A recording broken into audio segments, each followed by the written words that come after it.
Ayan, nakapangingi na tayo ng itlog ng pugo. Ayan, si Diyos maliwaliwanag. Ready. Fight. Mangi-istorbo muna tayo. Ano yan? Pugo.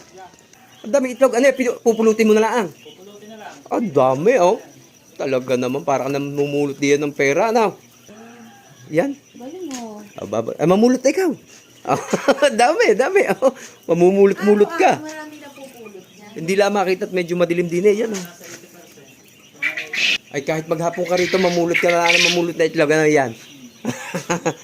Eh, anong gagawin natin diyan sa mga itlog? Ilalaga na natin. Yan. Lalaga na lang para marami. Laga na lang natin. Gagawin natin, ano, yung kwek-kwek. Kwek-kwek. Yan nga pala ang aking pinsan, si Ian. Shoutout dyan sa mga kaibigan natin dyan sa may parteng kanto dyan. Parting kanto. Dito sa, ano bang lugar ito? Palo Bandera. Palo Bandera. Yan, nandito nga kami sa Palo Bandera ngayon at kami ay mamumulot ng itlog ng pugo. Oh, sige kuya, kuha ka dyan. Sabi mo yan, mamumuha na ko rito. Kumuha ka dyan. Kahit ilan, lalagay Oo, dito sa lagay magkako. mo. Ay, dito pakita mo. Oh, ito. Ito, dito sa bababa. Ayan, nakapangingi na tayo ng itlog ng pugo. Ayan, si Diyos maliwaliwanag.